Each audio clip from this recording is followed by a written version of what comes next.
also start working on open source platforms, and you should go for GCC or G++.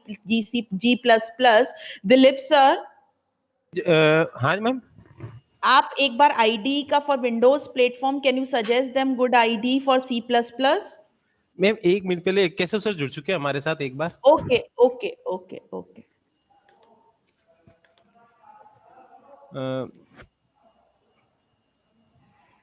Saroj ma'am,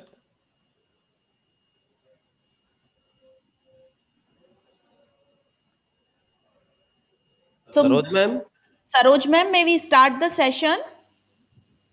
Yes, ma'am. Yes, ma'am. We may. Okay, okay. Welcome, sir. You're welcome. Good morning.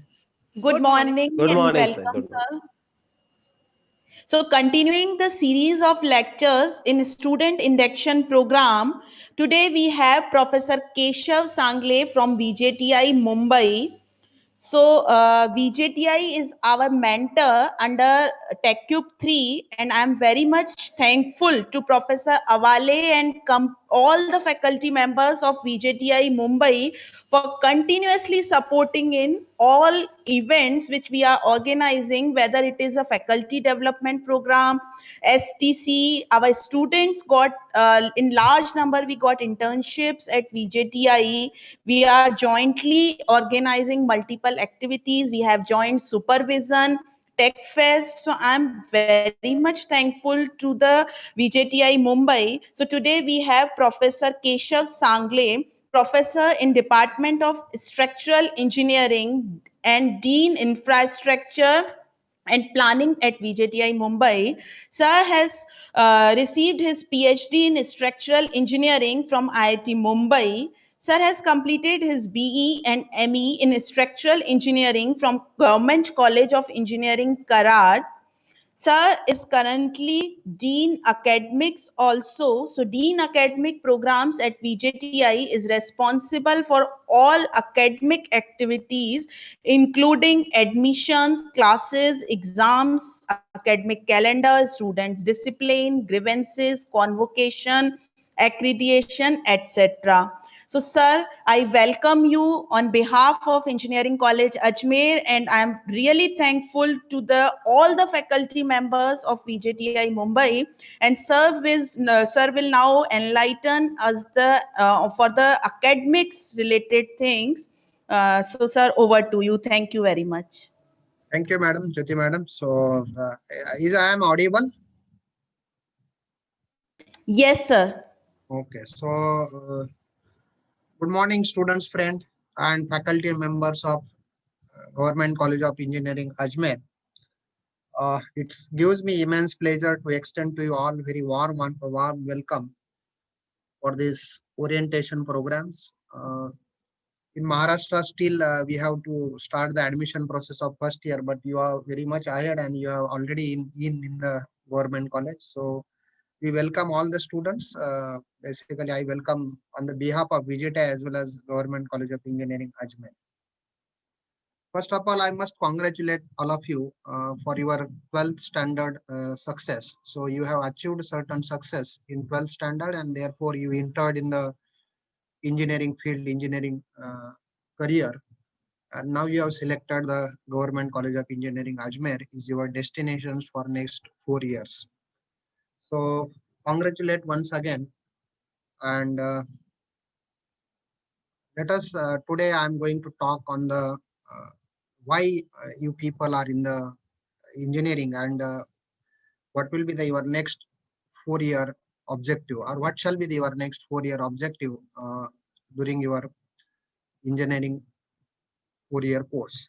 So basically I am a dean academic in VJTI. As madam told, I am responsible from the entire student cycle, that is from admission till award of the degree.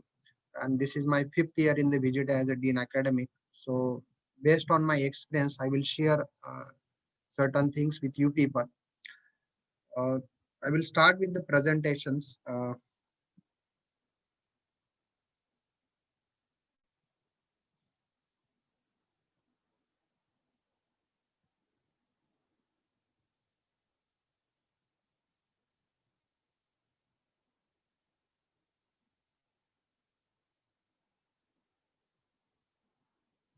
So I hope you are able to see my screen. Yes, sir. Yes, sir. Yes.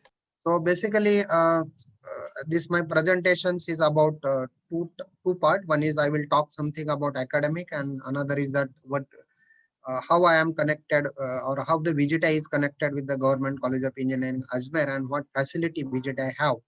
So that you can take advantage of that facilities at VGTI. Basically, VGTI is at Mumbai, and I am talking with you from the institute itself.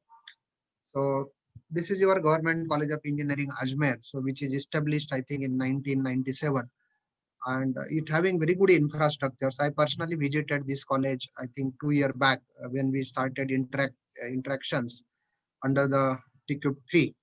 So it's a good infrastructures, good locations, and it is in also good city. Basically, it is a these two are the what you can say the icon or pilgrims cities. Most of the people from India visits, or even if in abroad also visit this city, which is very close to I think Jaipur.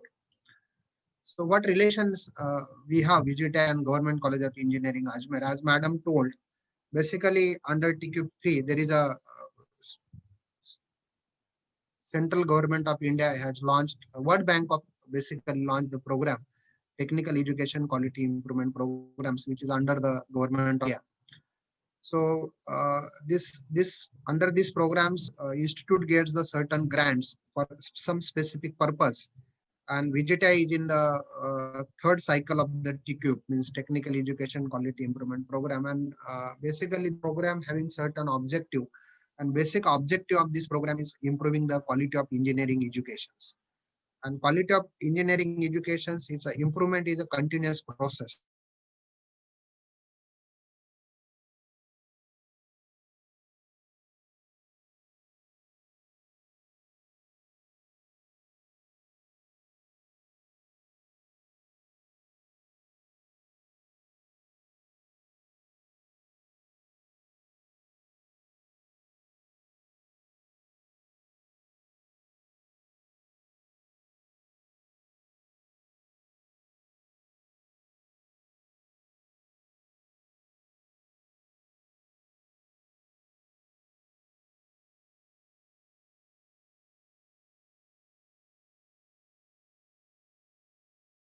Taking admissions अब जब 12th standard में थे 12th standard में your objective was यही था कि आपको you should get admission in some good engineering colleges or good medical colleges, something like that. You are in engineering, that means your objective definitely it was to get a admission in engineering college.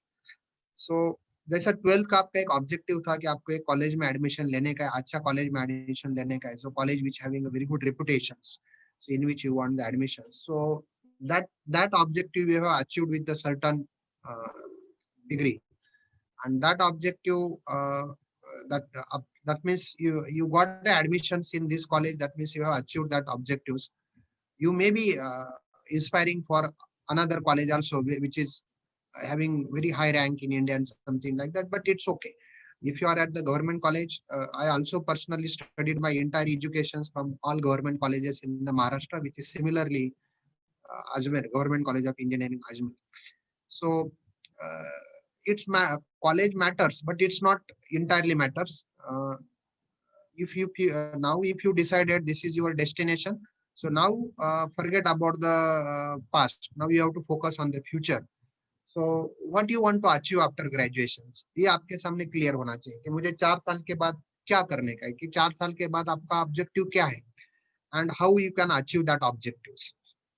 ये अगर आपके दिमाग में first day में clear रहेगा, so automatically you will focus your entire 4 year in that directions, and you will definitely achieve that objective. So generally क्या रहता है कि after graduations, these are the three general. There may be other opportunities also, but after 4 year you are interested in the placement. Basically most of the students in any engineering colleges all over India are interested in the placement. With this placement come from the different companies, different organizations, government, state government, central governments, public sectors, any type of the placements. Means you want to do the job under some organizations, in some organization under someone else. So which may be central government, which may be state government, or any public sectors, multinational companies, similarly like that. So your first objective, most of the students, I will say that 70 to 80% student expect that after completion of 4 years, they should get very good placement, job or salary. और आपका कुछ लोगों का ये objective रहता है कि मुझे एंटरप्रेन्योर बनने का है, नहीं मुझे जॉब नहीं करने का, किसी के अंडर काम नहीं करने का. So I want to develop my own company, I want to establish my own employment sectors and something like that. So I will give the employment to the many peoples. So ये आपका कुछ लोगों का ये भी dream रहता है कि नहीं मेरा खुद का बिजनेस चालू करने का है after completion of 4 year engineering. So I will be entrepreneur in that case. And कुछ लोगों का हायर स्टडीज करने का है, they want to go for post graduation, then PhD, then post doctorate. And वो करने के बाद भी आपको आगे 1 and 2 आपको प्लेसमेंट और एंटरप्रेन्योर ही बनने का है. So at the end of 4 years ये आपके जनरल आपको ये अचीव करने के आपके दिमाग में ये है अभी कि मुझे 4 साल के बाद में प्लेसमेंट मिलना चाहिए, अच्छा प्लेसमेंट मिलना चाहिए. एंड आई वांट इफ अगर मुझे प्लेसमेंट नहीं मिल रहा है तो मैं अच्छा एंटरप्रेन्योर बनना चाहिए. नहीं तो कुछ लोग प्लेसमेंट को बैठते ही नहीं है, एंटरप्रेन्योर बनने का है तो शुरू से ही वो उस डायरेक्शन पे आपको डेवलप करते हैं खुद को. नहीं तो higher studies, if you are good in academics and all this things, so you pursue the your higher studies till PhD, post doctorate. और कुछ लोग रिसर्च में जाएंगे, R&D में जाएंगे, रिसर्च एंड डेवलपमेंट में जाएंगे. सो लाइक दैट ये आपके ऑब्जेक्टिव ग्रेजुएशन के बाद फिक्स है. बट ये ऑब्जेक्टिव अचीव करने के लिए आपको 4 साल का ट्रैवल करना पड़ेगा. ऐसा नहीं कि इमीडिएटली फर्स्ट और second day you will reach to these destinations. This placement, entrepreneur, ये सब हायर स्टडीज आपको 4 साल के बाद मिलने वाली है. और आपको 7th या 8th सेमेस्टर में ये सब प्रोसेस चालू होनी है. तो रीच दैट डेस्टिनेशन 4 साल गुजारने का है. और ये 4 साल कैसे गुजर रहे थे, how you are spending your 4 years, depending upon that it will decide in which company you will be placed, in which sector you will be placed, what type of the entrepreneur you are going to become, and whether you are really interested in higher studies or not. So इसलिए आपको 4 साल तो गुजारना का ही है. And this 4 years that you have to spend in the any colleges, and now you are spending your next 4 in the Ajmer, so Government College of Engineering Ajmer. So ये 4 साल में आपको क्या करने का है, I want to talk on that basically. So how your next 4 years should be actually. So एक तो हमारे इंडिया में एक बहुत अच्छा ये है कि आपका एकेडमिक तो बहुत अच्छा होना चाहिए. अगर आपको प्लेसमेंट भी चाहिए तो you should have a good academic career, basically academic record. It is called as an academic record, and that too from the first semester. My colleague professor Gulani must have talked on this placement in large. But in short आपको जब आपका academic अच्छा रहेगा, so then only you will be able to appear for the interviews conducted by the training and placements. Otherwise you will not be eligible. So there are every company having certain eligible criteria. You are in state government, central government, any public sector, everyone having their own eligibility criteria. तो आपसे कम से कम आपका इतना तो target होना चाहिए कि मुझे एलिजिबल तो होना चाहिए. I should be eligible at least for the any company. And most of the eligibility criteria, almost all the eligibility criteria based on your academic records. How is your academic record is that too from the first semesters. And if your academic record is good, so then you will get the opportunity. That opportunity is going to convert into the success. For that you require certain additional skills. So at least to appear for the placement, your academic record has to be good. So that means what? You have to focus your next 4 years on the academics, and then only you will become eligible. Similarly, entrepreneur के लिए भी आपको knowledge होना बहुत जरूरी है, academic knowledge. अगर आपको engineering background का entrepreneur बनने का है, so you should have a good academic knowledge. And if you go for the higher studies, अगर आपको research करने का है, PhD करने का है, so then also you require a basic knowledge of the academics, fundamental knowledge of the academics in depth.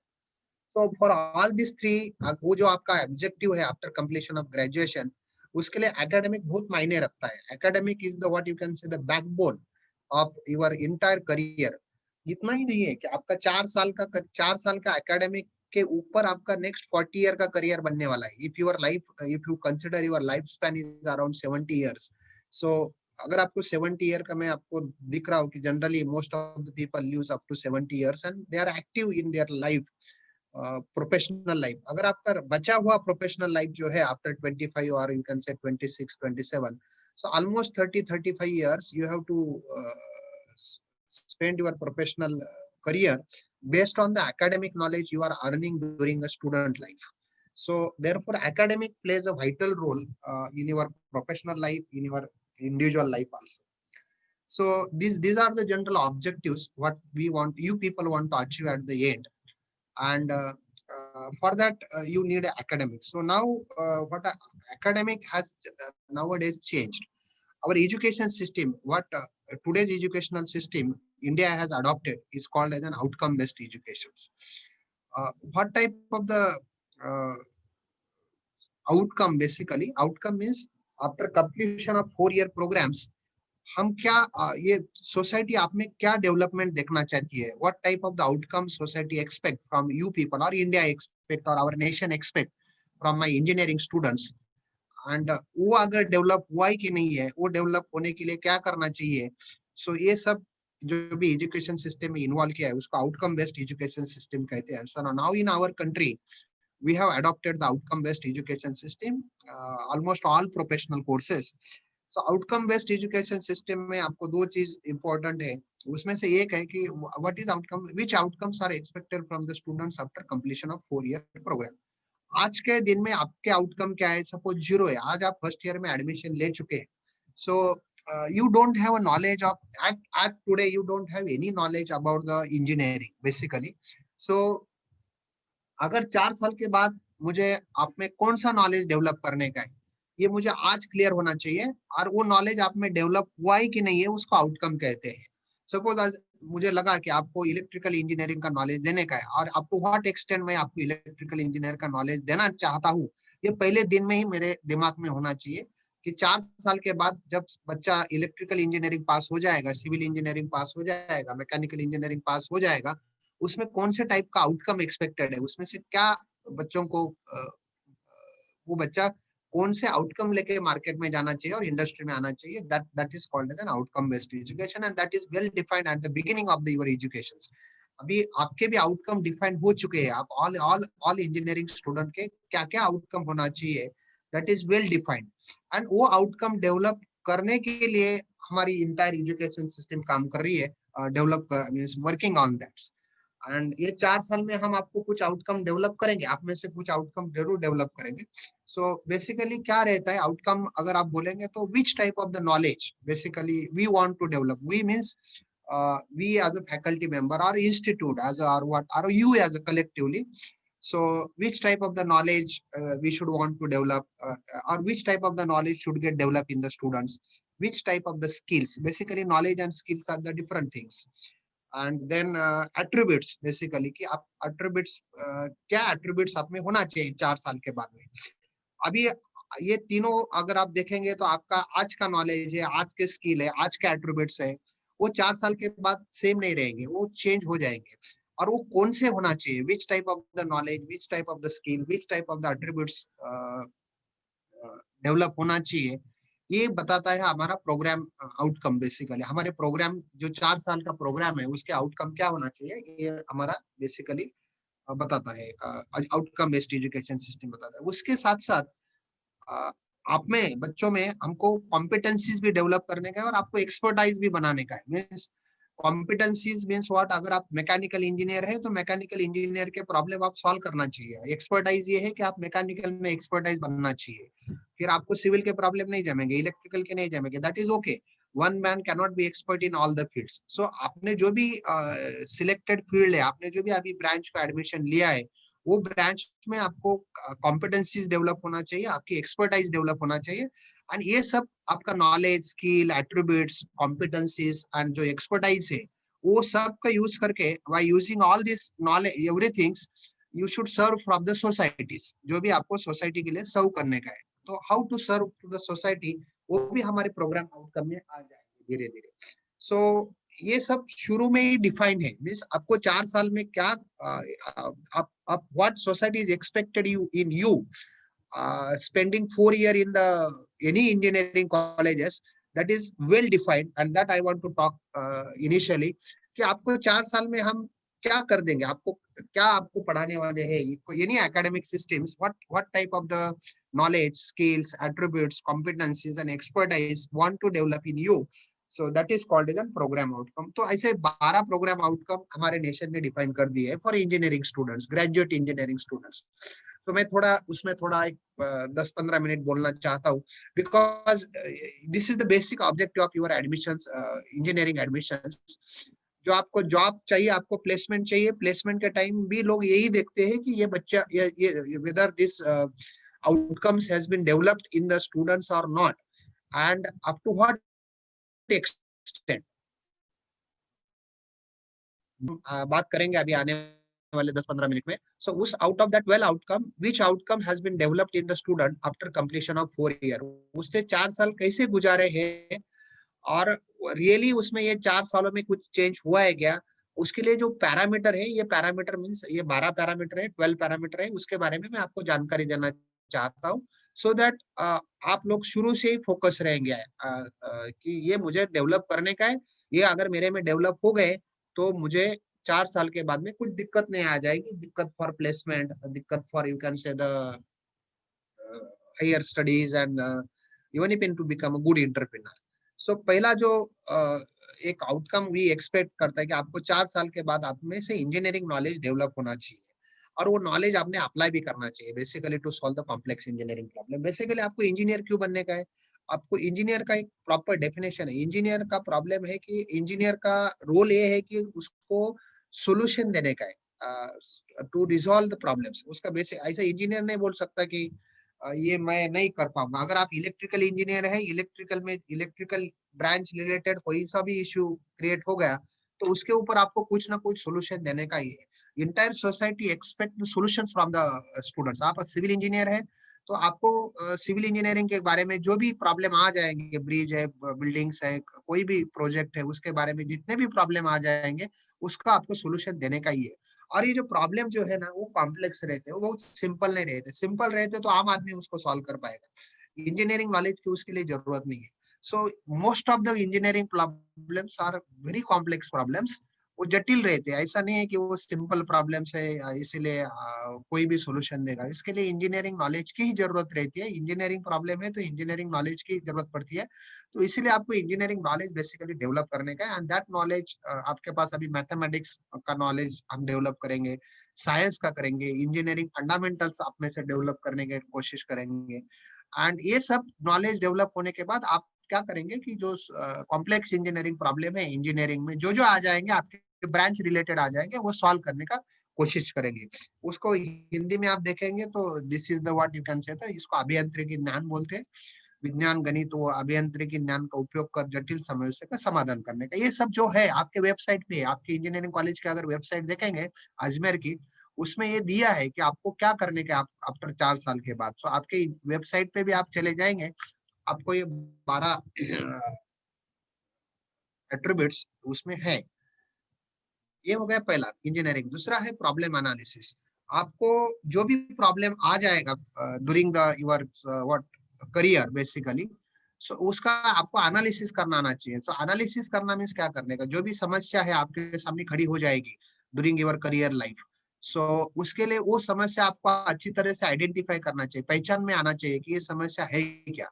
उसको properly formulate करने की जरूरत है वो समस्या को, तभी वो what you can say you are able to give the solutions.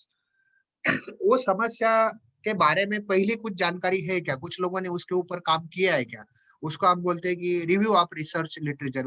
वो समस्या के ऊपर किसी ने ऑलरेडी रिसर्च कर चुके हैं क्या, और कर चुके हैं तो up to what extent they have done the research on that problems. वो रिव्यू करने के आपको कि पहले कितने लोगों ने उसके ऊपर काम किया है, पहले कितने एक्सपर्ट लोगों ने उसके ऊपर काम किया है वो प्रॉब्लम के ऊपर. वो डेटा आपको कलेक्ट करना पड़ेगा और किस हद तक उन्होंने वो लेवल पे काम किया है. And then you will be able to analyse the complex engineering problems. जो भी उसकी कॉम्प्लेक्सिटी है तो आपको उसको एनालिसिस करने का है. ये सब करने के बाद आपको एक सस्टेन्ड सॉल्यूशन देने का है. ऐसा नहीं, और वो सॉल्यूशन देने का है by using your knowledge of mathematics, natural science and engineering science. So इसीलिए आपको प्रॉब्लम एनालिसिस करने का एट्रीब्यूट आप में डेवलप होना चाहिए. कोई भी प्रॉब्लम आपके सामने आ गया तो how to deal with that problems, उसका पहले एनालिसिस कैसे करते हैं वो समझ में आना चाहिए। तो आप देखेंगे आपके एकेडमिक ईयर में नेक्स्ट 4 साल में कुछ सब्जेक्ट आपको नॉलेज रिलेटेड रहेंगे, जो इंजीनियरिंग नॉलेज आपको दे देंगे, इसमें जो मैंने आपको पहले पीओ में बता दिए है। दूसरे कुछ सब्जेक्ट ऐसे रहेंगे वो उसको आपको analysis, how to deal with the analysis subject. हर एक ब्रांच में एनालिटिकल सब्जेक्ट रहते हैं, दो चार, तो वो नॉलेज आपका डेवलप करेंगे। ये सब करिकुलम से हम आपको डेवलप करेंगे स्लोली स्लोली। और थर्ड टाइप का जो एट्रीब्यूट्स है वो एक्सपेक्ट करते हैं हम आपसे और होना चाहिए society, design and development of the solution. जो आप सॉल्यूशन दे रहे हैं उसको किस तरीके से आप डिजाइन कर रहे हैं और डेवलप कर रहे हैं, that is also very much important. और ये सब वो सॉल्यूशन देते टाइम आपको क्या क्या याद रखने का है, what type of the things you need to be keep in mind being a engineer. So first जो रहते हैं, ये सॉल्यूशन हम सोसाइटी के लिए दे रहे हैं, ये सॉल्यूशन हम खुद के नहीं दे रहे, पब्लिक के लिए दे रहे हैं। ये याद रखो, हम इंजीनियर बन रहे हैं खुद के लिए नहीं बन रहे, इंजीनियर बन रहे हैं सोसाइटी के लिए बन रहे हैं। सोसाइटी के जितने भी प्रॉब्लम रहेंगे उसके लिए हम कुछ ना कुछ सॉल्यूशन दे पाएंगे, सो दैट सोसाइटी का जो लाइफ है वो थोड़ा अच्छा बन जाएगा, उनकी लाइफस्टाइल अच्छा बन जाएगी।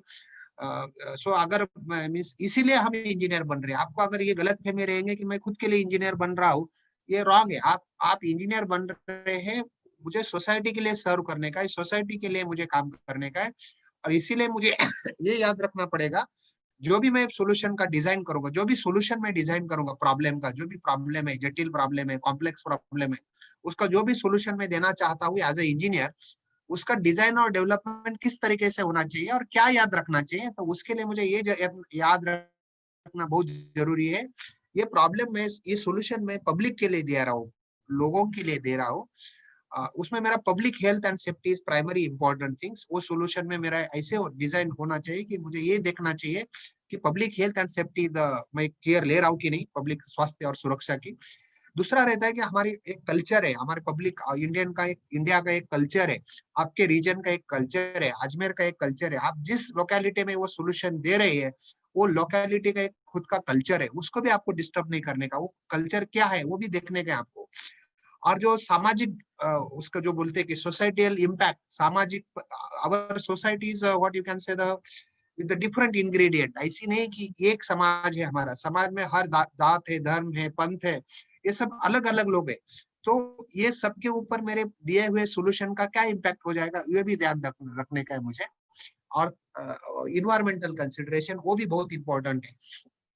जो भी मैं सॉल्यूशन दे दूंगा, डिजाइन करूंगा, उसको डिजाइन एंड डेवलपमेंट में मुझे ये याद रखने के, मेरा सॉल्यूशन ऐसा होना चाहिए कि that will take care of public health and safety.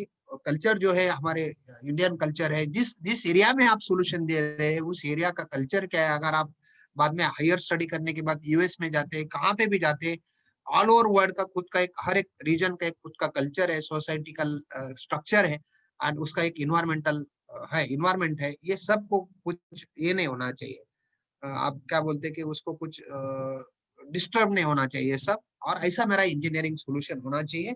और I will think always to give the solutions which will preserve all this things. ये सब मैं जतन करूंगा, तभी मेरा सॉल्यूशंस परफेक्ट रहेगा, अदरवाइज नहीं। चौथा एट्रीब्यूट हम आप में डेवलप करना चाहते हैं और आप में डेवलप होना चाहिए, so conduct the investigation of the complex problem. Investigation के लिए आपको थोड़ा रिसर्च होना जरूरी है। अंडर ग्रेजुएट में जनरली रिसर्च सब्जेक्ट कम रहते हैं, अंडर ग्रेजुएट में नॉलेज एंड एनालिसिस, ये ओरिएंटेड, डिजाइन ओरिएंटेड सब्जेक्ट रहते हैं। बट हम आपको कुछ सेमिनार रहते हैं, कुछ प्रोजेक्ट्स रहते हैं आपके करिकुलम में, उसके थ्रू आप थोड़ा रिसर्च कर सकते हैं। ये रिसर्च इन्वेस्टिगेशन का स्किल आप में डेवलप हो जाएगा।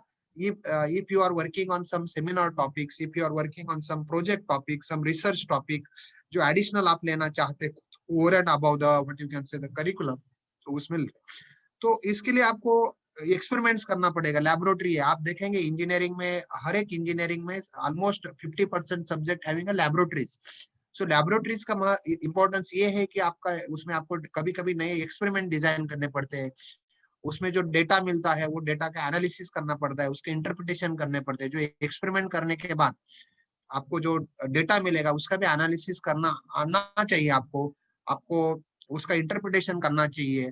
सो हमारे पास बहुत सारा डेटा है, वो डेटा का हम किस तरीके से एनालिसिस करते हैं, किस तरीके से इंटरप्रिटेशन करते हैं, उसके बेसिस पे मेरा इन्वेस्टिगेशन स्किल बढ़ता है।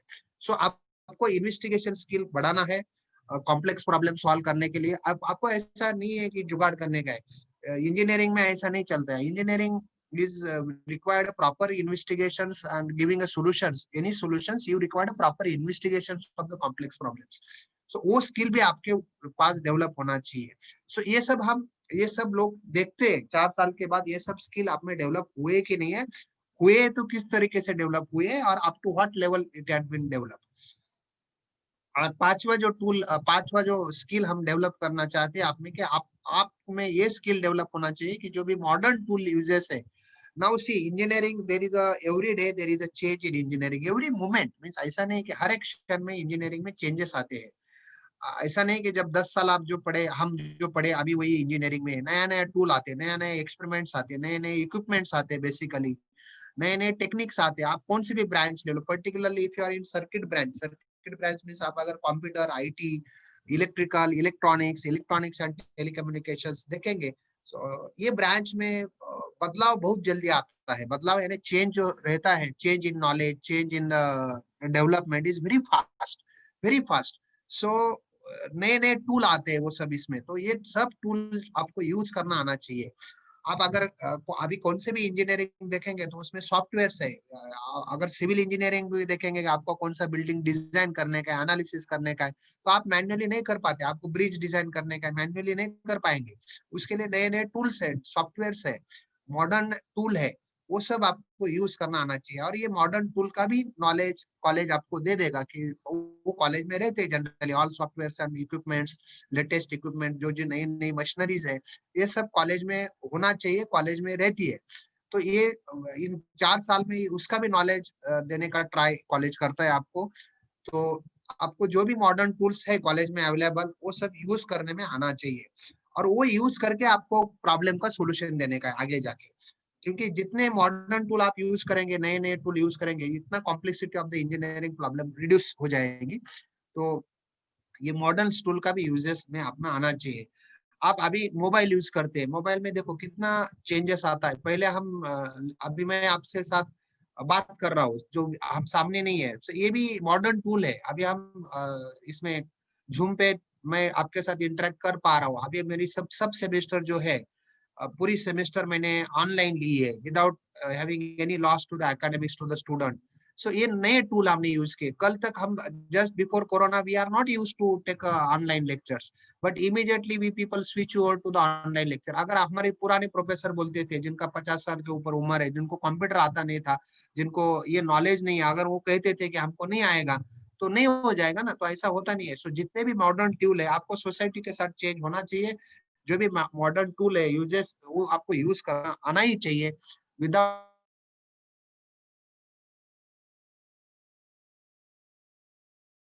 सोसाइटी के साथ कनेक्ट है। मैं बार बार आपको बोल रहा हूँ कि इंजीनियर हम अलग नहीं है।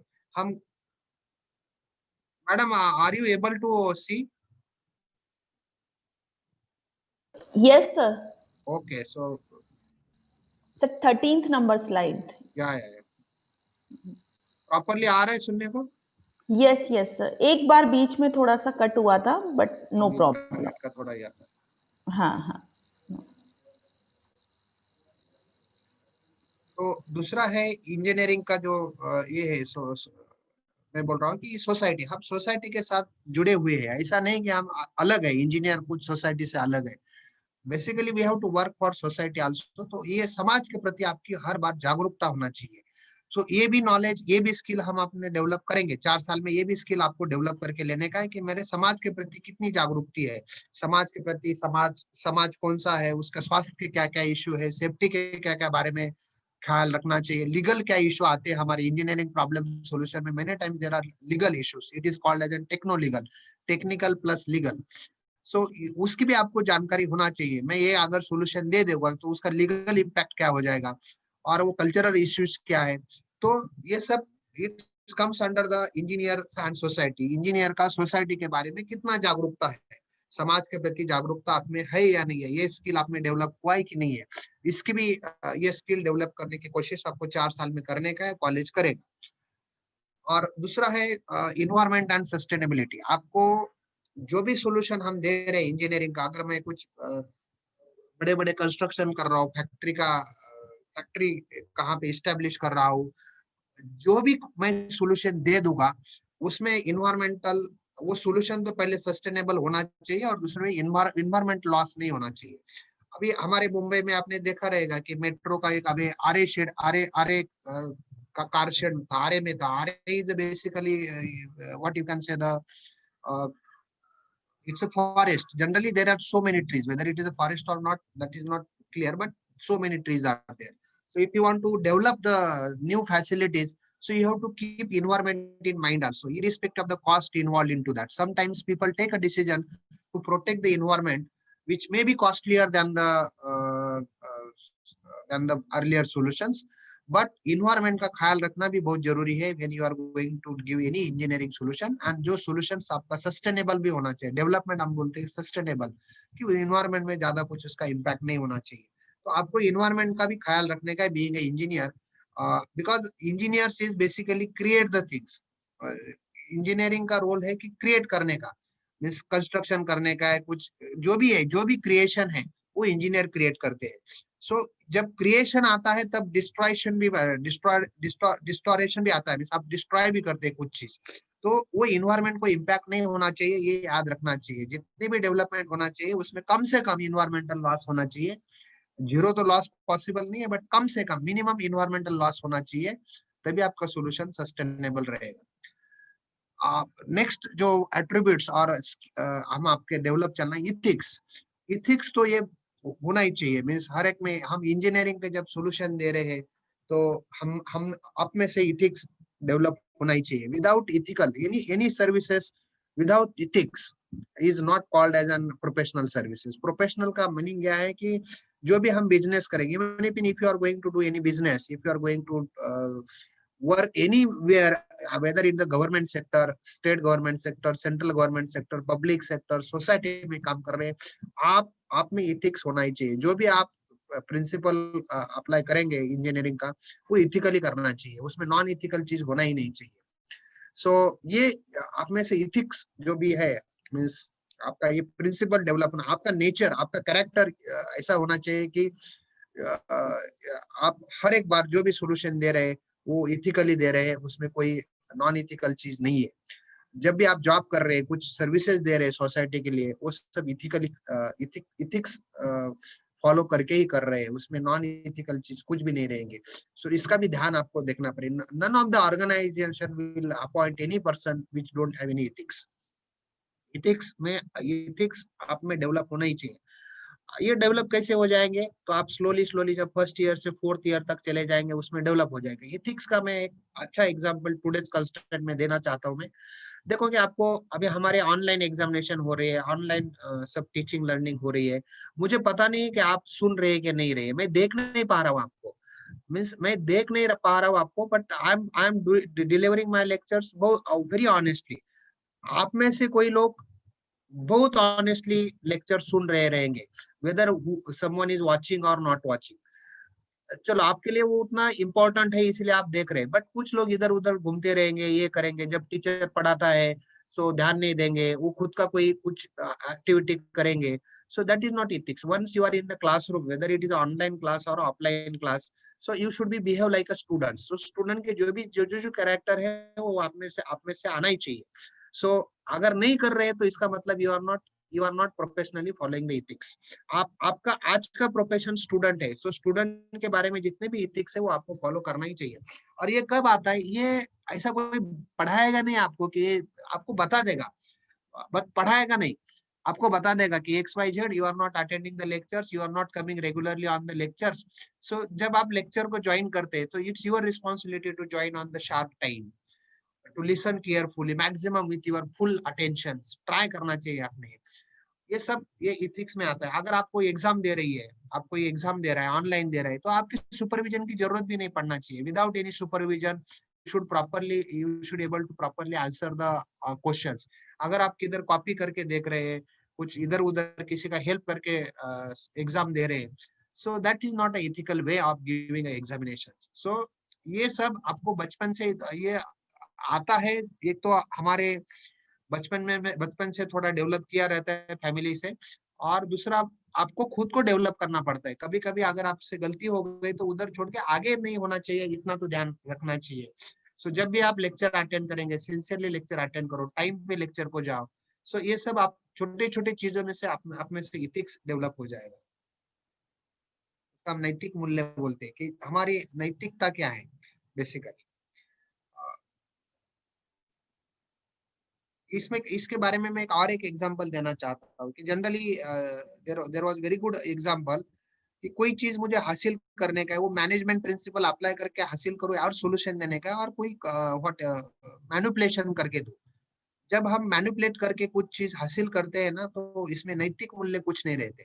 बट जब हम जो भी चीज मुझे चाहिए वो नैतिक मूल्य को छोड़ के बिना, नैतिक मूल्य छोड़े बिना अगर अचीव करते हैं तो उसको हम मैनेजमेंट बोलते हैं। Management is much much above than the manipulations. So manipulation, अगर आप हर एक जगह के मैनिपुलेशन का ट्राई करेंगे, ये करने का है तो कुछ मैनिपुलेट करके वो अचीव करेंगे, तो इसका मतलब आपके नैतिक मूल्य का ह्रास हो रहा है, नैतिक मूल्यों की आप में कमतरता है, नैतिक मूल्य में आप में है ही नहीं। So you just want to achieve the things and by doing a manipulations. But there is a proper engineering way of achieving it a management. Management में आपका नैतिक मूल्य का ह्रास नहीं होता, मैनेजमेंट में आप नैतिक मूल्य छोड़ते नहीं है। आप कोई भी ऑर्गेनाइजेशन देखेंगे, उनका एक vision, mission and value statement रहता है। विजन मिशन तो वो तो है ही है, बट लेकिन वैल्यू स्टेटमेंट भी हर एक ऑर्गेनाइजेशन के लिए बहुत इंपॉर्टेंट रहता है। आपकी खुद के भी विजन होना चाहिए, मिशन होना चाहिए, और खुद के भी वैल्यू होना चाहिए। ये मेरे वैल्यूज है, नैतिक वैल्यूज है, उसकी cost no one can do any cost for that. So ये जब तक आप नहीं अडॉप्ट करेंगे, you will not reach up to the top level. हाँ, आप कहाँ तक चले जाएंगे, आप हाफ वे तक पहुंच जाएंगे, वेरी क्लोज टू द निकल जाएंगे, लेकिन you will not become a very, और पीपल विल नॉट रिस्पेक्ट। अगर आप बहुत बड़े आदमी बन गए, आप करोड़पति बन गए विदाउट फॉलोइंग नैतिक मूल्य, no one will respect you. चलो वो बता देंगे कि इनके पास करोड़ों का पैसा है, ठीक है, उनके लिए है। बट अगर आपके पास नैतिक मूल्य है और आपके पास पैसा भी है, बहुत सारा पैसा है, तो लोग आपको रिस्पेक्ट देना चाहते हैं। रिस्पेक्ट आता है ओनली नैतिक मूल्य से ही आता है। रिस्पेक्ट ऐसा नहीं आता कि जिनके पास पैसा है, जिनके पास पावर है, जिनके पास फिजिकल जो भी रिसोर्सेस है, उससे नहीं आता। नैतिक मूल्य वो खुद डेवलप करने की चीज है, और रिस्पेक्ट आता है जिनके पास नैतिक मूल्य है, उनके पास है। आपको रिस्पेक्टेड इंजीनियर बनने का है, आपको खाली इंजीनियर नहीं बनने का, respected engineer. Society should look towards you as a respected engineers, और रिस्पेक्टेड इंजीनियर के लिए नैतिक मूल्य की बहुत जरूरत है। वो भी आपको एकेडमिक्स में डेवलप करने की जरूरत है। देन आपको इंडिविजुअल और टीम वर्क, आप में एक इंजीनियरिंग चीज ऐसा है कि उसमें मल्टी डिसिप्लिनरी के प्रॉब्लम आते हैं, कि सिविल के लिए खाली सिविल के प्रॉब्लम नहीं रहते, कभी इलेक्ट्रिकल के प्रॉब्लम इन्वॉल्व होते हैं, कभी मैकेनिकल के प्रॉब्लम होते हैं, लिफ्ट आती है पिक्चर में, कभी इलेक्ट्रिकल सप्लाई पिक्चर में आता है, कभी इलेक्ट्रॉनिक्स कैमरेज रहते हैं, सीसीटीवी कैमरेज रहते हैं, उसके लिए मॉनिटरिंग के लिए फिर कंप्यूटर के लोग आते हैं। So there is a multi disciplinary things. ऐसा कौन सा भी प्रोजेक्ट आप एग्जीक्यूट करेंगे, उसमें ऐसा नहीं कि only civil engineer can do, only mechanical engineer can do, only electrical engineer को do. So there is a multi disciplinary setting. जब मल्टी डिसिप्लिनरी प्रॉब्लम रहता है, तो अलग अलग नेचर के लोग पिक्चर में आते हैं, अलग अलग नेचर नॉलेज के लोग पिक्चर में आते हैं। तो हर एक व्यक्ति के साथ आपको काम करना आना चाहिए इंजीनियरिंग में। आप ऐसा नहीं बोल सकते कि I am very good in individually I can do anything, but आपको टीम वर्क भी आना चाहिए। आप टीम में हर एक लेवल में काम करने को आना चाहिए। हर एक लेवल में आप जूनियर पर्सन करके भी आपको काम करना आना चाहिए, मीडियम लेवल का भी करना आना चाहिए, और अगर आप बड़े आगे जाके लीडर बन गए तो आपको लीडर डाइवर्स टीम भी लीड करने को आना चाहिए। सो ये जो कैरेक्टर आप में डेवलप होना चाहिए कि you should be the first best individuals. आप एक बहुत अच्छे इंडिविजुअल बन जाओ, बाद में automatically you are going to become a very good team members to work in the team work at any levels. So any level means आप junior है तो आपके ऊपर कोई बॉस है, लीडर है, उसको भी आपको सुनना चाहिए। आप ऐसे नहीं बोल सकते कि आप हम नहीं सुनेंगे करके आपको। सो इसीलिए आप देखेंगे तो एकेडमिक में आपके लिए प्रोजेक्ट वर्क है, प्रोजेक्ट वर्क की जनरली टीम वर्क। सो आप 4 लोगों के साथ कैसे काम कर सकते हैं, 10 लोगों के साथ कैसे काम कर सकते हैं, whether you are able to do the work together or not, और कुछ क्राइसिस है, आप how you handle the crisis in the team, ये सब आपको ये 4 साल में पढ़ने का है। सो आपको एक फर्स्ट तो इंडिविजुअली आप बेस्ट होना चाहिए, and later on you should be the very good person in the team, और you should be the very good team members at any level, starting from the junior to the leaders. So ये भी एक skill और attributes आप में develop होना चाहिए। 10वां skill है कि आपका communications. Basically I am speaking in the Hindi because मुझे ऐसा फीडबैक दिया था कि most of the students from the rural areas, but it's okay, communication के लिए कुछ लैंग्वेज बैरियर नहीं होना चाहिए। So whether it is a English, weather it is a what you can say the Hindi, जिनको जिस लैंग्वेज में समझ में आता है उस लैंग्वेज में मुझे कम्युनिकेट करना आना चाहिए। Basically our technical language is English, so you should have a very good means command on the English technically, one thing. Second thing, कभी कभी हमारे साथ ऐसे इंजीनियर के साथ ही काम करने की पड़ता है, ऐसा नहीं है। You have to work with the person who don't have even entered in the primary school, and you have to work with the person which is a MBA, double doctorate or post so research. So ये बड़ा ये है what you can say the cross section है कि आप engineer लोगों को एक ऐसे अनपढ़ आदमी के साथ भी काम करना पड़ता है और जैसे पढ़े लिखे लोगों के साथ भी काम करना पड़ता है। So your communication skill you have to develop, you should be able to properly communicate with the what you can say the illiterate person as well as highly literate people. So ये communication की range आपको develop करने के कि अगर मैं इन हर एक लोगों के साथ उनके उनके लेवल के जाके बात करूं और कम्युनिकेट करूं मेरा प्रॉब्लम, तो वो सोल्यूशन अच्छी तरह से आ जाएगा। इफेक्टिव उसको बोलते हैं कि effective communication at any level. और आप प्रॉपरली कम्युनिकेट नहीं कर पाएंगे तो आपका प्रॉब्लम्स, आप जो भी कॉम्प्लेक्स इंजीनियरिंग प्रॉब्लम्स है वो सॉल्व नहीं कर पाएंगे। तो आपको कम्युनिकेशन स्किल भी डेवलप करने का है। So how your communication skill will develop, तो आप अभी कॉलेज में एक साथ पढ़ेंगे, एक साथ बात करेंगे, तो पहले तो आप जब आप आपस में जब बात करेंगे खुद के साथ, खुद के फ्रेंड के साथ, so it is a one level communication. So engineer to engineer, तो आपको टीचर के साथ भी कम्युनिकेशन करना चाहिए। हर एक स्टूडेंट को अच्छी तरह से टीचर के साथ कम्युनिकेशन करना चाहिए। स्टूडेंट ने जो भी हमारे इंस्टीट्यूट के अदर एम्प्लॉइज रहते हैं, क्लास 4 रहते हैं, क्लास 2 रहते हैं, आपके जो क्लर्क रहते हैं इंस्टीट्यूट में, जितने भी एम्प्लॉइज हैं उनके साथ आपको कम्युनिकेशन डेवलप करना चाहिए। आप जिस गांव से आए हैं उस गांव में जितने भी लोग आपके कांटेक्ट में आते हैं उनके प्रॉब्लम समझ के लेके उनके साथ बात करना चाहिए। ऐसा चुप बैठ के नहीं, जहां जहां पे आप लोगों के साथ बात कर सकते हैं अच्छी तरह से, उतने बात करना चाहिए। So then only your communications knowledge will develop. आप शायर है के इंजीनियर नहीं बन सकते। So your communication has to be effective communications. दूसरा चीज है कि जब हम इंजीनियरिंग में एक जरूरत है, अगर मैं बॉस को कुछ कम्युनिकेट करना चाहता हूँ, सपोज मेरे डायरेक्टर को मुझे कुछ कम्युनिकेट करने का है, so I have to do the some homework. I cannot take a director's 1 or 2 hours for explaining my problems.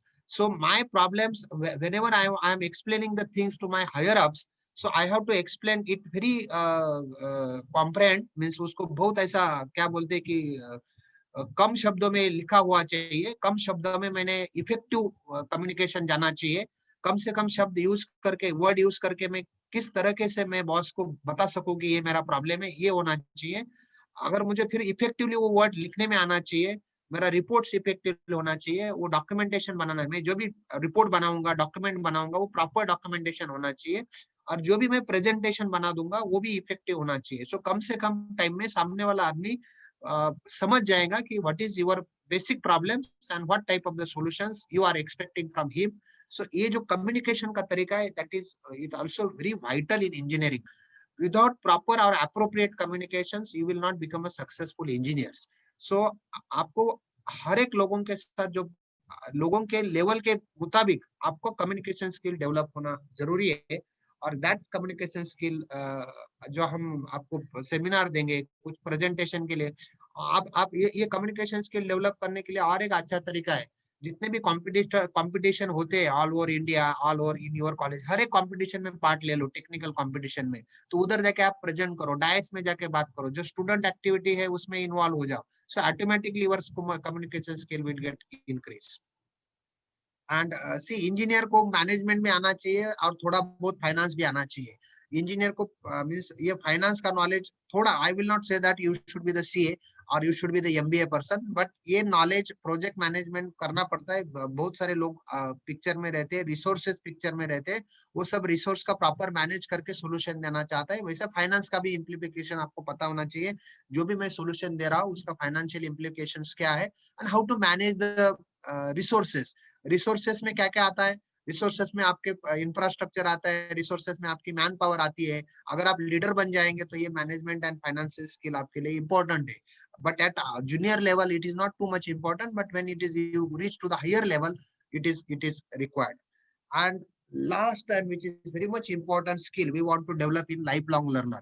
So you should be lifelong learner. मैं आपको एक बात बताना चाहता हूँ कि आजकल जो भी इंजीनियरिंग नॉलेज है, अगर आप 4 साल में जितना भी नॉलेज पढ़ाएंगे, क्या हो जाएगा, आप जब इंडस्ट्री में और ऑर्गेनाइजेशन में चले जाएंगे, जो आप पढ़ेंगे particularly computer, IT, electronics and telecommunication, ये जो फील्ड ऐसे है जो 4 साल में आप जो पढ़ेंगे 4 साल में, तब तक 5वें साल में वो नॉलेज ऑब्सोलेट हो जाएगा, वो कुछ काम का नहीं रहेगा। अभी देखो एंड्रॉइड मोबाइल फोन है, पहले नहीं थे। अब लैपटॉप है, लैपटॉप में कितनी डेवलपमेंट हो गई है। लैंग्वेज है, आपकी प्रोग्रामिंग लैंग्वेज है, कितने डेवलप होती है प्रोग्रामिंग लैंग्वेज। तो ये सब आप कैसे करेंगे? तो ये सब आपको, जब you should be the life long learner. आपका अगर 35-40 ईयर का करियर है, ये करियर में एवरी टाइम्स एवरी ईयर आपकी चेंजेस आने वाले हैं, और आगे जाके आप हमारा तो अभी generation almost at the middle level, but आप लोगों का जनरेशन में जो बदलाव आने वाले हैं, वो बदलाव वेरी फास्ट है। आज के दिन में अगर वो 1 महीने में आते हैं, तो आपके जमाने में वो 1 दिन में आ जाएंगे। इतने फास्ट डेवलपमेंट हो रही है all over the world. So to adjust with the development, you should be life long learner. आपको सीखने का ही है, पूरे लाइफ टाइम सीखने का है। ऐसा आपके दिमाग में रखना चाहिए कि 4 साल हो गए तो चलो खत्म, I earn all the knowledge, ऐसा नहीं हो जाएगा। अगर आपको प्रॉपर ये लाइफ में रहने का, इंजीनियरिंग में रहने का, कौन से भी फील्ड में रहने का, कौन से भी करियर में रहने का है, so you should be the life long learner. So ये जब तक एट्रीब्यूट आप में डेवलप नहीं होता है, आप बोलेंगे कि 4 साल खत्म हो गया, बस पढ़ाई बहुत हो गई, उसके ऊपर मैं अभी पूरा जिंदगी निकाल पाऊंगा। आप निकाल पाओगे नहीं, ऐसा नहीं है, but not a respected life. आप एक गवर्नमेंट जॉब अटेंड करेंगे, उसमें कुछ पार्टी डालेंगे, कुछ ये करेंगे वो करेंगे, कुछ ऑनेस्टली काम नहीं करेंगे, ठीक है, चलो वो बेसिक नॉलेज पे आप गवर्नमेंट में कोई आपको निकालने नहीं देगा, लेकिन उसमें respected life you will not enjoy. you without lifelong learning you will not enjoy the respectful life and what you can say that the proper engineer, respected engineers. So बच्चों लोग, ये जो मैं आपको बढ़ा दिया है उसमें बहुत टाइम गया है मुझे एक्चुअली, बट इन शॉर्ट ये 12 चीज आपके ध्यान में रखना चाहिए। ये आपके वेबसाइट पे है, आपके हर दिन ये फोकस में रहना चाहिए कि मुझे ये 12 चीज देखने के at the time after 4 year everyone will see that society, placement, employers, ये सब देखेंगे कि आप में ये नॉलेज डेवलप हुआ है कि नहीं। ये नॉलेज डेवलप करने के लिए क्या तरीका है, ये नॉलेज कौन डेवलप करेगा आप में? ये नॉलेज डेवलप करने के लिए इंस्टीट्यूट है, इंस्टीट्यूट में आपने ये नॉलेज डेवलप करेंगे। इंस्टीट्यूट क्या रहते हैं, इंस्टीट्यूट कौन सी भी संस्था में क्या रहता है, संस्था देखेंगे तो आप एनी इंस्टीट्यूट्स में क्या क्या आता है, इंफ्रास्ट्रक्चर आता है। इंफ्रास्ट्रक्चर में आपके क्लासेस रहते हैं, लैबोरेटरी रहते हैं, कुछ ऑफिसेस रहते हैं, which is called infrastructures. Infrastructure तो आपके साथ बात नहीं करता। फिर दूसरा चीज इंस्टीट्यूट में रहता है कि टीचर लोग, जो फैकल्टी बोलते हैं हम लोग, स्टाफ बोलते हैं, फैकल्टी एक रहते हैं। Third entity in any institute में रहते हैं स्टूडेंट्स बेसिकली, तो थर्ड स्टूडेंट्स। फोर्थ रहते हैं आपके एलुमनाई, जो भी पास आउट बच्चे लोग हैं वो आपके एलुमनाई है। एंड फिफ्थ है कि आपके एम्प्लॉयर्स, जो आप लोगों को जॉब देने वाले फ्यूचर में। तो ये जनरली ये 5 लोग इंस्टीट्यूट को चलाते हैं बेसिकली। इंस्टीट्यूट अगर आप देखेंगे तो ये 5 लोगों का कॉम्बिनेशन किया तो इंस्टीट्यूट बनती है। इंस्टीट्यूट इंफ्रास्ट्रक्चर से नहीं बनती। इंस्टीट्यूट में बहुत अच्छे फैकल्टी होना चाहिए, बहुत अच्छे स्टूडेंट होना चाहिए, गुड एलुमनाई होना चाहिए, एंड जो एम्प्लॉयर आ रहे हैं वो भी अच्छी तरीके से एम्प्लॉयर आना चाहिए आपके कॉलेज में। तो ये सब 5 लोग, इंफ्रास्ट्रक्चर तो आपको आप में कुछ डेवलपमेंट नहीं लाएंगे डेवलपमेंट आप में फैकल्टी लाएंगे। सो फैकल्टी का पूरे यूज करके लेने के आपको फैकल्टी का, when you will be able to use the 100% faculty's potentials, when you are active student करके आपका रोल क्या चाहिए, रोल क्या होना चाहिए, जो फैकल्टी पढ़ा रहा है वो अच्छी तरह से समझ के लेने का, नहीं समझ रहा है तो फैकल्टी को क्वेश्चन पूछने का, फैकल्टी क्वेश्चन अप्रोप्रिएट आपका, अगर आपका समाधान नहीं हो रहा है, अगर आप you are not happy with the answers, then आप और उसका फॉलोअप रखना चाहिए, और कोई बड़े फैकल्टी है क्या उनके साथ कांटेक्ट करना चाहिए। सो आपका नॉलेज तब बढ़ेगा when there is interaction between you and faculty. Faculty इन 4 साल में आपके नॉलेज ट्रांसफर करने वाले फैकल्टी का रोल बहुत इंपॉर्टेंट है। सो फैकल्टी के साथ आपके रिलेशन अच्छे होने चाहिए और फैकल्टी का आपने पूरे यूज करना चाहिए। फैकल्टी को बोलना चाहिए आओ लेक्चर ले लो, इधर बैठो, हमारा लेक्चर, हमको नॉलेज बांटो, नॉलेज दे दो। तो ये स्टूडेंट आप लोगों ने इनिशिएटिव लेना चाहिए। आप नहीं लेंगे तो ऑटोमेटिकली फिर किसी को जरूरत नहीं, आपको खुद पढ़ने की जरूरत नहीं है तो बाकी लोग आपको ज्यादा इंसिस्ट नहीं करेंगे। तो आपके अंदर से आना चाहिए कि नहीं मुझे ये पढ़ने का है, मैं 4 साल इधर ऐसा ही नहीं आया, I am paying the fee and I should learn. 4 साल के बाद लोग मुझे पूछने वाले हैं कि 4 साल के बाद मैंने क्या किया। तो ये सब फैकल्टी को आप अच्छी तरह से आपको यूज करना चाहिए। दूसरा है online resources. Nowadays there are lot of online resources are available for study purpose to get the knowledge. उसका भी आपने यूज करना चाहिए along with the faculties resources, online use. तो आप आपका पूरा एकेडमिक देखेंगे ना, 4 साल का एकेडमिक स्ट्रक्चर क्या रहता है। आप में से कुछ थ्योरी कोर्सेज रहेंगे, लेबोरेटरी कोर्सेज रहेंगे, आपको प्रोजेक्ट रहेंगे, कुछ mandatory requirement of non credit courses रहती है, basically environment related, society related courses रहेंगे आपको। एंड आपको इंटर्नशिप रहेंगे during first, second and third year summer vacations, जो आप एक्चुअली साइट पे आप एक्चुअल ऑन साइट काम करेंगे। एंड एडिशनल क्रेडिट कोर्स आप में से एक प्रोविजन है आपको कॉलेज को, you can earn additional credit and आपका डिग्री बीटेक ऑनर डिग्री मिल जाएगा in your college, that provision is there. तो पूरा एकेडमिक में क्या रहेगा, आपको कुछ थ्योरी कोर्सेस आपको पढ़ने के, कुछ लैबोरेटरी सब्जेक्ट पढ़ने के, कुछ प्रोजेक्ट करने के आपको जो दिया जाएंगे, कुछ मैंडेटरी रिक्वायरमेंट है कि वो आपको करने का ही है, without that you can not get the degree. And internship है, most of the things are mandatory in the 4 year. Internship करने के आपको during first, second, third and summer vacations. And additional credit courses अगर आप चाहते हैं, आपके credit I think you required 166 credit, तो उसके ऊपर अगर आपको 20 क्रेडिट एक्स्ट्रा लेने के थ्रू द ऑनलाइन सोर्सेस, तो आपको डिग्री बीटेक के जगह बीटेक ऑनर मिलेंगे, ऐसा आपका कॉलेज का रूल है। सो ये आपको देखने का है। तो ये है एकेडमिक्स। सो और एकेडमिक में क्या रहेंगे, आपको आपका एक करिकुलम, जो भी करिकुलम रहेगा, जो सिलेबस रहता है, सिलेबस का डिस्ट्रीब्यूशन रहता है। डिस्ट्रीब्यूशन में आपको एक कुछ कोर्सेज बेसिक साइंस कोर्सेज रहेंगे, physics, chemistry, maths, something like that. कुछ ह्यूमैनिटीज एंड साइंस रहेंगे, वो सोसाइटी रिलेटेड कुछ कोर्सेज रहेंगे। देन कुछ इंजीनियरिंग साइंस कोर्स रहेंगे, उसमें आपका बेसिक इंजीनियरिंग स्किल रहेगा।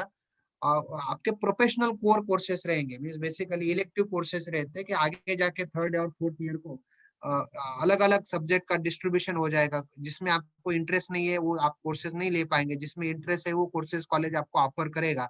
सो there are so many elective courses. Similarly open electives भी रहेंगे। Open elective means what, civil का लड़का मैकेनिकल का कुछ कोर्सेज ले सकता है, मैकेनिकल का लड़का इलेक्ट्रिकल का कुछ कोर्सेज ले सकता है, एक दो कोर्सेज, नॉट ज्यादा। सो ये ओपन इलेक्टिव इसीलिए है कि मल्टी डिसिप्लिनरी नॉलेज आपको आना चाहिए। Engineering science courses and professional elective core courses will give you the basic engineering knowledge. अगर आप मैकेनिकल के हैं तो engineering science courses and professional core courses जो है वो आपको आपके ब्रांच के नॉलेज दे देंगे। ओपन इलेक्टिव का नॉलेज आपको मल्टी डिसिप्लिनरी के लिए यूजफुल हो जाएगा। ह्यूमैनिटीज एंड साइंस जो कोर्सेस है वो सोसाइटी रिलेटेड इश्यू जो है उसके लिए आपको हैंडल करने के लिए हेल्पफुल हो जाएंगे। बेसिक साइंस कोर्सेस है वो बेसिक जो नॉलेज लगता है इंजीनियरिंग में, फिजिक्स, केमिस्ट्री, मैथ्स का, वो बता देंगे। कुछ मैनेजमेंट रिलेटेड भी कोर्सेस रहेंगे आपको। एंड कुछ कोर्सेस ऐसे रहेंगे आपके करिकुलम में, सो उसमें से social outreach and mandatory courses रहेंगे कि उसमें आप सोसाइटी तक, सोशल लोगों तक पहुंच जाएंगे। So that is there. So आपके, मैं एक बात आपको बताना चाहता हूँ कि एक आपके एकेडमिक्स रूल रहते, कौन से भी इंस्टीट्यूट में एकेडमिक रूल रहते और वो उनके वेबसाइट पे डिस्प्ले किए रहते हैं। So you have to be first, now you are in first year, so आपको एकेडमिक रूल देखना ही पड़ेगा, कौन क्या क्या एकेडमिक रूल है। So based on that you will be eligible to promote for the next year, you will be eligible for the degree. So ये सब academic rule है, वो आप देख लो, आपके वेबसाइट पे अवेलेबल रहेंगे। आपकी इंस्टीट्यूट है बीकानेर टेक्निकल इंस्टीट्यूट के यूनिवर्सिटी के अंडर आती है, तो आपका एक एकेडमिक कैलेंडर है, आपकी वेबसाइट पे ये सब चीज दी हुई है। सो बेसिकली एकेडमिक रूल जो है मेरे पास है प्रेजेंटेशन में, but it is also available on your institute website. So day 1 you should go through it, क्या क्या एकेडमिक रूल है, आपको फर्स्ट क्लास कब मिलने वाला है, सेकंड क्लास कब मिलने वाला है, ये जो रूल्स है, क्या करने के बाद आपको फर्स्ट क्लास सेकंड क्लास मिलेगा, आपको परसेंटेज में मार्क मिल रहे हैं कि आपको क्रेडिट सिस्टम है, वो भी देख लो। Now your college adopting a grade system, it is not a what absolute numbering system. So वो जानकारी आपको होना बहुत जरूरी है। So which type of the, ये आपका अटेंडेंस के बारे में क्या रूल है, promotion to the next year आप कब जा पाएंगे, एग्जामिनेशन के अटेंडेंस रहेगा नहीं रहेगा, उसमें क्या होते हैं, एकेडमिक माल प्रैक्टिस अगर आप करेंगे तो उसके लिए क्या जुर्माना है, बहुत सारी स्ट्रिक्ट रूल रहते हैं एकेडमिक माल प्रैक्टिस के बारे में। और फर्स्ट ईयर के बारे में, फर्स्ट ईयर के बाद अगर आपको ब्रांच चेंज करने का है उसके बारे में क्या रूल है, ये सब आपको पता होना चाहिए। And this rules are available on the website. So ये आप फर्स्ट सेमेस्टर में अगर नहीं है तो आप रिस्पेक्टिव फैकल्टी को कांटेक्ट कर दो, सो आपके इंस्टीट्यूट के फैकल्टी आपको बता देंगे। सो madam, how much time I have? Sir, almost time is over. Over, na? So next lecture is Yeah. there, na? Okay, continue. I will take 5 minutes. So Yes, students, sure, see, sure. I will conclude my lectures, but before that, I want to urge you something emotionally. See, मैं भी बहुत rural area से हूँ, आप में से बहुत सारे लोग रूरल एरिया से रहेंगे। बचपन से मेरे आपके मीन्स व्हाट पेरेंट ने बहुत सपना दिखा रहेगा आपके बारे में, आपका लड़का आगे, जो मेरा लड़का आगे जाके बड़ा बनेगा, मेरा मैं जो भी एफर्ट ले रहा हूँ, जो भी मैं मेहनत कर रहा हूँ, वो मेहनत मुझे आगे जाके करनी नहीं पड़ेगी। सो बहुत सारे लोगों ने, आपके पेरेंट ने, आपके जो भी स्पॉन्सरर्स है, आपके गार्डियंस है, इन लोगों ने आपके ऊपर बहुत इन्वेस्ट किया है, invest in term of financially as well as materially and emotionally. So इन लोगों के आपसे बहुत उम्मीद है। एंड ये लोग चाहते हैं कि आपके पेरेंट चाहते हैं कि बुढ़ापे में मुझे कुछ आधार मिलना चाहिए, कोर्स सोर्स मिलना चाहिए, फाइनेंस सोर्स। पूरी लाइफ मेहनत करने में, कोई फार्मर रहेंगे, कोई रिक्शा ड्राइवर रहेंगे, कोई ट्रक ड्राइवर रहेंगे, आप में से 50% I am guaranteed, I am saying that. So 50% लोग तो फाइनेंशियली बहुत वीक रहेंगे, आपके पेरेंट में बहुत एफर्ट ले रहेंगे आपको ये पढ़ाने के लिए यहाँ तक। इवन इवन फी पे करने में भी बहुत पेरेंट को दिक्कत आती रहेगी। तो बच्चे लोग ये देखो कि आपको एडमिशन मिला है, उसका आपको एडवांटेज, अपॉर्चुनिटी है, this opportunity you have to convert into the success. तो आपका एकेडमिक बहुत अच्छा होना चाहिए। अगर आप एकेडमिक से थोड़ी डेवर्ट हो गए तो it's very difficult to achieve the success at the end. And ये क्या मीन्स, फिर आपको जिन लोगों ने आपके ऊपर इन्वेस्ट किया है, इन लोगों को आप नहीं कुछ समाधान दे पाएंगे, उनका हल नहीं कम कर पाएंगे। सो आउटस्टैंडिंग एकेडमिक परफॉर्मेंस होना चाहिए and it is not difficult, everyone can do it. अगर आप 12th के बाद इंजीनियरिंग को एडमिशन ले रहे गवर्नमेंट कॉलेज में, तो आप में कैपेबिलिटी है, आप में वो पोटेंशियल है। You if you decide you can do it, that's I am very much sure. होता क्या है कि आप कुछ चैलेंजेस फेस करेंगे, आप नए जगह आए रहेंगे ना, Ajmer is the bigger city, generally it's a big city. So नया जगह पे आते हैं तो you will face, some of you, your friends will face numerous challenges. So वो आपके पर्सनल चैलेंजेस रहेंगे, सोशल रहेंगे, एकेडमिक रहेंगे, फाइनेंशियल रहेंगे, और इवन इमोशनल भी रहेंगे। ये फर्स्ट ईयर में होता है। I am also chief rector of the hostel, so I am handling almost 1000 student in the campus. बहुत प्रॉब्लम आते हैं जब बच्चा लोग फर्स्ट ईयर में हॉस्टल में आता है, वो इमोशनल रहता है, उसके कुछ फाइनेंशियल इश्यू रहते हैं। और हॉस्टल में हम रहते हैं तो तब अलग अलग कैटेगरी के लोग रहते हैं, अलग अलग जात, पंथ, धर्म, रिलीजन्स, रीजन के लोग रहते हैं। तो ये सबके साथ आपको शुरू में दिक्कत हो जाएगी, बट अगर आप डिजर्व करेंगे कि नहीं, मैं हार नहीं मानने वाला, ये प्रॉब्लम तो छोटे मोटे आएंगे ही, तभी आप एकेडमिक में फोकस कर पाएंगे। ये प्रॉब्लम को इतना बड़ा मत करो कि आपका एकेडमिक इससे व्हाट यू कैन से एकेडमिक से फोकस चला जाएगा। ये प्रॉब्लम रहेंगे, ये प्रॉब्लम के सॉल्यूशन भी है। Concern faculty member, concern teachers, if you approach to your college, so they will give the solution. So ये जो पर्सनल चैलेंजेस है, सोशल है, एकेडमिक है, फाइनेंशियल है, इसको आप इतना बड़ा मत करो कि जो आपको एकेडमिक में दिक्कत करने वाली है। सो दूसरा ये रहता है कि नाउ आप 17 साल 18 साल की उम्र वाले हैं, now you are entering into the real college life. 12th तक आपने कॉलेज लाइफ इतना एंजॉय नहीं किया, सो आपको बहुत सारे टेम्पटेशन मिलेंगे कि which will try to distract you from academic. So ये मैं आपको ज्यादा एक्सप्लेन नहीं कर पाऊंगा, बट कॉलेज में जितने भी टेम्पटेशन है वो सब आपके लिए हाजिर रहेंगे उधर, जिस नए कॉलेज में। तो ये टेम्पटेशन को भी आपको अवॉइड करने का है, so that you will be more focused on the academics। इसलिए आपको टाइम का प्रॉपर मैनेजमेंट होना चाहिए। एंड सबसे इम्पोर्टेंट ये है कि आप जो भी है, जिधर भी आप अगर प्रॉब्लम फेस कर रहे हैं, you take a help from your institute, your administration and faculty and supporting staff.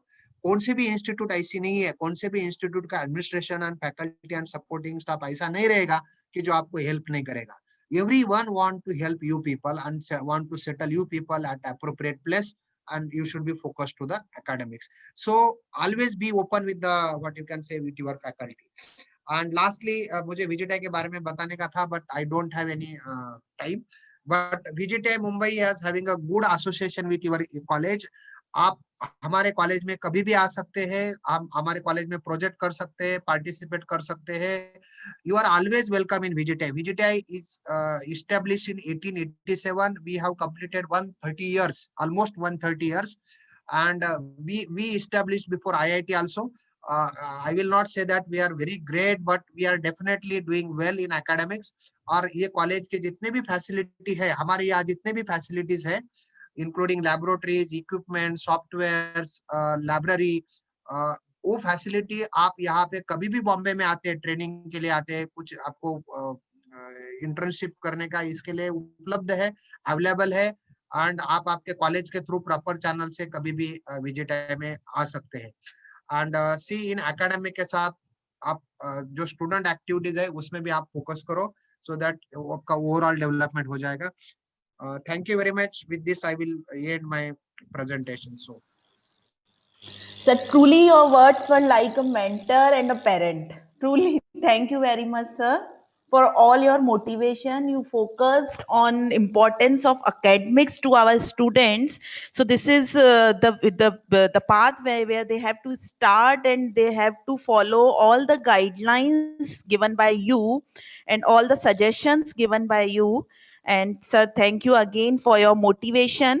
And all the students, really, we got a large number of platforms which are supported by VJTI Mumbai.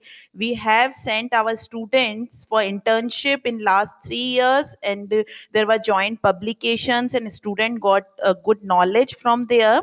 So for detail of that, you may contact me because I'm twinning coordinator also between VJTI Mumbai and our college. So sir, thank you very much for all your time and okay, your thank you very much. words. So, shall I leave or I have to take some questions? Yes, sir. You may leave and you may leave the complete leave for all if you are getting this option because you are host now. Leave for all. Or if the students are having some query, sir, BTech honors क्या होता है? Okay, sir. Some the students are having some questions. Can we take one or two questions? Yeah. So, sir, one student, Anuj, is saying, what is the meaning of honors? See, आपके college में आपने Bikaner university में provision रखा है कि आपको BTech degree दो type की दी जाती है. One is the normal BTech, BTech in engineering, and with honors means honor, what I should know means which word honor means, what respectfully. So उसके लिए you have to earn additional 20 credit. आपको basically 166 credit की requirement है 4 साल में, जो आपको normal degree दे देगी BTech.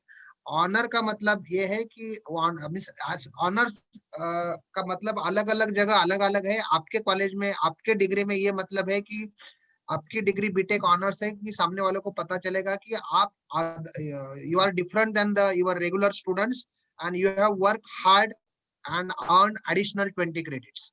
So for your college मैं जो समझ रहा हूँ एज अ फैकल्टी और एज ए एम्प्लॉयर, मैं ये समझ पाऊंगा कि आपके पास बीटेक ऑनर डिग्री है, इसका मतलब आपने एडिशनल एफर्ट लिए हैं and that effort means self study.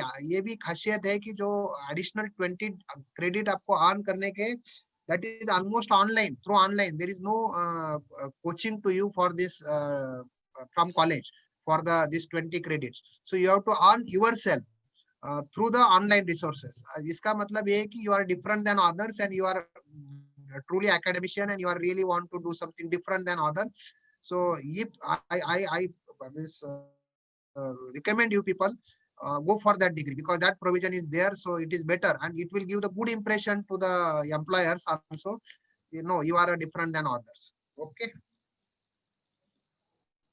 Thank you, sir. So we have, in addition, I want to say we have Swayam and NPTEL courses, and our college is again the nodal center of that. So you can select the courses for the additional credits from Swayam, NPTEL, Coursera. So we will have an additional 15 to 20 minutes lecture.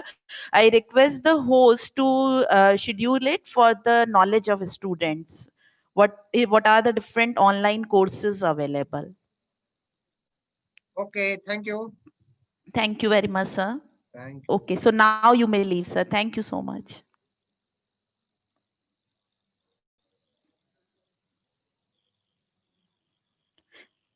So any other question? No question, ma'am. Okay, then, sir, We can. can we end? Yes, ma'am.